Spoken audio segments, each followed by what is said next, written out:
Boa tarde, amados. Então, queridos, aqui eu quero nessa tarde estar falando sobre um assunto muito interessante. Assunto esse chamado salvação. Se nós formos conversar com pessoas a respeito de salvação, nós vamos perguntar para ela o porquê que o Salvador da humanidade ele morreu no madeiro. Nós vamos ter unânimes respostas. Ou seja, as pessoas vão dizer o seguinte: olha, o Salvador morreu no madeiro porque Adão e Eva pecou e ele morreu para perdoar o pecado deles. Mas, amados, vamos pensar de maneira lógica. Suponhamos que uma pessoa vai lá e cometa um erro. E outra pessoa, sem dialogar com aquela pessoa que errou, ela diz assim: eu vou lá e vou morrer pelo erro de fulano de tal. Sem que haja um diálogo entre ambos, aquele que errou e aquele que vai pagar pelo erro. Não fica algo muito estranho? Então, querido, nós entendemos que se Adão e Eva, eles pecaram, e o Salvador veio a este mundo morrer por eles, teve que haver um diálogo e um arrependimento de Adão e Eva para que o Salvador viesse e morresse pelos seus pecados, não é isso? Ou seja, teve que haver um arrependimento de Adão e Eva para que os seus pecados fossem perdoados. E se eu te disser que houve esse diálogo entre o Criador e entre Adão e Eva, que houve um arrependimento entre Adão para que houvesse uma morte e os pecados fossem perdoados. Aí você vai dizer assim: mas eu não leio isso na Bíblia, já li de Gênesis a Apocalipse e nunca vi na Bíblia que houve um diálogo entre Adão e Eva e o Criador para que esse pecado fosse perdoado. Mas eu te digo que isso está escrito no primeiro livro de Adão e Eva. Aí você vai dizer assim: mas eu não creio. Ora, o fato de você não crer não significa que não esteja escrito. Basta você deixar o seu orgulho de lado, pegar os livros apócrifos, que quer dizer escondido, a palavra apócrifo quer dizer oculto, escondido. Isso foi escondido da humanidade. Você tem que deixar o seu orgulho e conferir se aquilo que eu estou te dizendo realmente está registrado para que você possa crer e dar crédito. E se você deixar o seu orgulho religioso de lado e pegar o primeiro livro de Adão e Eva e ir lá conferir, você vai ver que está escrito lá. O Criador fez uma promessa de que em 5 dias e meio ele viria a este mundo e morreria por Adão, por Eva e por seus descendentes justos. Está escrito lá no primeiro livro de Adão e Eva. Ele disse: olha, Adão, eu te fiz uma promessa, e quando cumprirem os 5 dias e meio, eu virei, morrerei, derramarei o meu sangue sobre você, Adão. Isto é, Adão já estaria morto, é claro, porque quando o Criador diz ali 5 dias e meio, ele está se referindo a 5.500 anos. Foi exatamente nessa data que o nosso Salvador morre no madeiro, no ano de 5.500. Isto é, a história que apregou por aí de que o Salvador morreu, de que Jesus veio ao mundo há 2.000 anos atrás, isso é uma balela, porque na verdade o Salvador veio a este mundo há apenas 281 anos. Ele morreu no ano de 5.740 do calendário gregoriano e no ano 5.500 do calendário adâmico ou judaico, como você preferir. Então, amados, o que eu quero te dizer é que houve uma conversa sim entre o nosso Criador, o nosso Pai Yahweh, aquele que a Bíblia chama de Deus, e Adão, que ele viria e morreria por Adão dentro de 5 dias e meio. No que Adão, não entendendo as palavras do Criador, Adão pensava que haveria 5 dias normais de uma semana, quando na verdade o Criador estava se referindo a 5.500 anos, quando ele disse que viria e morreria por Adão dentro de 5 dias e meio. Houve essa conversa entre Adão e Eva e o nosso Criador antes que Adão fosse expulso do paraíso. Depois então Adão e Eva eles são expulsos do paraíso, mas a promessa já tinha sido feita. Então quando você lê na Bíblia a palavra evangelho, aonde está escrito a palavra evangelho, deveria estar escrito promessa. Quando você lê assim, ide por todo mundo e anunciai o evangelho a toda criatura, ali deveria estar escrito assim: ide por todo mundo e anunciai a promessa. Ou seja, fale que a promessa de que foi feita para Adão e Eva, de que viria um Salvador e que morreria por eles, essa promessa foi cumprida. Entende? Só que eles ocultaram a palavra promessa e colocou a palavra evangelho. O que não está tão errado assim, até porque se você for procurar o significado da palavra evangelho, você perguntar para as pessoas o que significa a palavra evangelho, eles vão dizer evangelho quer dizer boas novas, ou seja, boas notícias. E quais são essas boas notícias? Aí as pessoas vão ficar enroladas porque elas não sabem que foi feita uma promessa para Adão e Eva. Mas quando você sabe e tem um entendimento de que a palavra boas novas quer dizer boas notícias, e você chega ao entendimento de que essas boas notícias é de que o Salvador veio e cumpriu a promessa que foi feita a Adão e Eva, então tudo se desenrola. Então você tem o conhecimento da verdade de que a promessa foi cumprida. O Salvador veio e cumpriu a promessa que fora feita para Adão e Eva lá na porta do jardim quando eles são expulsos do paraíso. Aí tudo se encaixa, aí você vai entender. Ah, agora eu estou entendendo.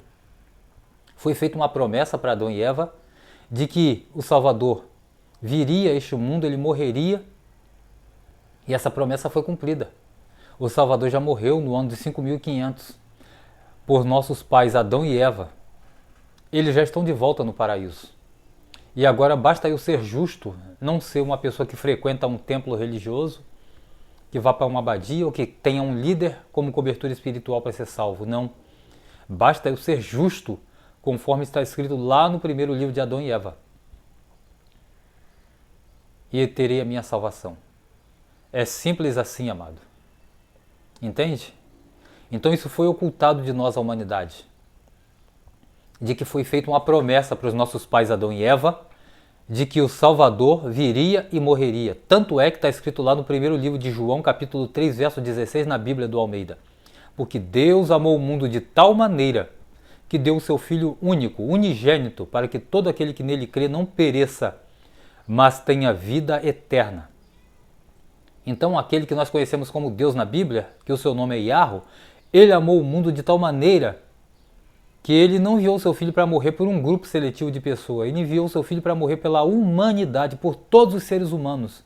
Agora basta todos os seres humanos crerem no sacrifício do Salvador e aceitar esse sacrifício e saber que uma promessa foi feita e que essa promessa foi cumprida. Quando isso ficar bem claro e a humanidade a passar a praticar justiça e ser justa, a salvação da humanidade ela é garantida.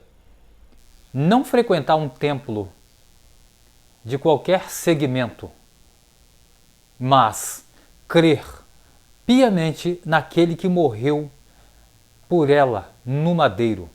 Quando a humanidade entender isso e passar a ser justa e crer nesse Salvador que morreu por ela, que o nome do Salvador é Yahushua, e na Bíblia foi tirado o nome Yahushua e colocado Jesus, então quando a humanidade passar a entender que o Salvador morreu por ela no madeiro e que ela não precisa a praticar ritos religiosos, a salvação dessa pessoa está garantida. Quando ela entender e a passar a crer e aceitar essa promessa, que a Bíblia chama de Evangelho, a salvação está garantida. É simples assim. Não precisa você estar subindo a monte e ir a um templo denominado tal, com uma placa na frente, dizendo que aquele templo é uma igreja. Não precisa isso. Precisa você praticar frutos de justiça. Conforme o próprio João Batista, quando ele dava banho no povo lá no Rio Jordão, ele dizia: começai a praticar frutos de justiça. E não comece a dizer que temos por pai Abraão, porque eu vos digo que mesmo destas pedras Yahweh pode suscitar filhos a Abraão. O que o nosso Criador quer de nós é que nós sejamos pessoas justas, não religiosas. Simples assim. Que nós entendamos que uma promessa foi feita, que essa promessa foi cumprida. O Salvador já veio, já morreu no madeiro, já cumpriu a promessa que foi feita a Adão e Eva lá quando eles são expulsos do paraíso. Basta você crer nesta palavra, nessa promessa, aceitá-la de bom grado, recebê-la no teu coração, passar a ser uma pessoa justa diante do nosso Criador, para você ter a sua garantia de morar no jardim, porque Ao contrário do que se diz aí de que todos vão para o céu, pessoa, a alma de ninguém vai para o céu. O que vai para o céu é o nosso espírito. Quando nós morremos, está escrito lá no livro de Eclesiastes 12, que o corpo volta à terra, o espírito volta a Deus que o deu, né, o Criador Yahweh, e a alma ela vai seguir o seu juízo. Entende? Para que naquele grande dia, quando ela estiver de frente com o nosso Criador, ela possa, se ela foi uma alma justa, ter direito a morar no jardim, no paraíso, de onde Adão e Eva foi expulso, porque o Criador criou o jardim, criou o paraíso, para que o ser humano vivesse lá. Então por que as religiões vivem ensinando que todo mundo a aceitar Jesus, ele vai para o céu quando morrer? Não. O espírito de todo ser humano, seja ele de um bandido, de uma prostituta, de um ladrão, seja de quem for, o espírito de todo ser humano ele vai para o céu. Porque, para você que não sabe, o espírito é o nosso arquivo. Tudo que você pratica nessa vida temporal, o teu espírito grava. E é diante do teu espírito, é através do teu espírito que o seu Criador vai saber o que você fez. Por isso está escrito, todos nós haveremos de dar conta diante do Criador, que a Bíblia chama de Deus. Cada um dará conta de si mesmo a Deus, cada um dará conta de si mesmo a Yahweh, porque Yahweh vai saber a obra de cada um através do teu espírito, do meu espírito, quando ele chegar no céu. É o espírito que vai para o céu, mas a alma não. A alma ela vai se apresentar diante do Criador naquele grande dia, para que através do teu espírito o Criador saiba o que você fez, se você foi justo ou não, se você temeu a Ele ou não. Então se você tem que temer ao Criador, você tem que temer não porque você frequenta uma denominação religiosa. Não é isso que o Criador quer. O Criador quer de mim e de você que nós tenhamos o temor diante dele, como José, como Daniel. José estava lá no Egito, ele tinha tudo para poder cometer adultério com a mulher de Potifar. E ele não cometeu por quê? Porque ele tinha uma religião ou frequentava um templo? Não, porque ele temia o Criador. É isso que você tem que entender. O Criador quer de mim e de você que nós o temamos. Temos temor diante dele, em qualquer lugar que estejamos. Quando você entender isso, amado, fica simples você ter a tua salvação. Porque você não vai cometer coisa errada, não é por causa do irmão da direita, do irmão da esquerda, por causa da vizinha ou do vizinho estar te vendo, não. Você não vai fazer o que é errado porque você teme ao teu Criador e você o ama. É isso que você precisa entender. Isso é ser justo. Não é ser um religioso. Está entendendo? Ter uma cobertura espiritual de um homem pecador igual a você, que diz que carrega o teu pecado nas costas porque ele é o teu pastor, porque isso não existe.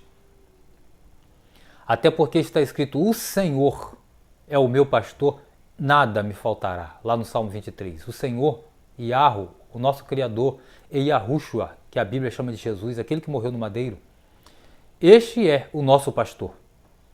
João capítulo 10 diz, o Salvador, eu sou o bom pastor, porque o bom pastor dá vida pelas ovelhas. Aqueles que estão dentro de um templo religioso se dizendo ser o seu pastor, ele deu a vida por você? Ele derramou o sangue dele para perdoar o seu pecado? Logo, ele não pode ser o seu pastor. Entende?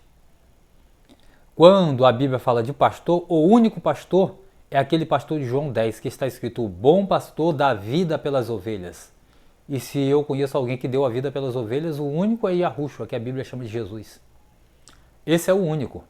Mas nenhum outro deu a vida por ovelha alguma. Então, o único pastor que existe se chama Yahushua, aquele que cumpriu a promessa feita a Adão e Eva, lá quando eles são expulsos do paraíso. Eu estou dizendo essa palavra aqui para você, para que naquele grande dia você não chegue diante do Criador e diga assim, mas ninguém me falou dessas verdades. Então eu estou te dizendo para você que existiu um diálogo entre Adão e Eva e o nosso Criador. E uma promessa foi feita, por isso é que o Salvador veio e morreu no madeiro. A morte dele foi uma promessa a ser cumprida. E essa promessa já foi cumprida para que você tenha direito a morar no paraíso se você crê na promessa que esse Salvador já cumpriu e aceitar a morte dele e o sangue derramado no madeiro. Simples assim, meu amado. Então é essa palavra que eu quero deixar para você nessa tarde e que você medite bem nela e tome posse dela e saiba que a tua salvação depende do teu temor diante do Criador, não de você ser um religioso, mas de você ser justo diante do nosso Pai Yahweh, ok? Meus queridos, é essa palavra que eu deixo para você nessa tarde.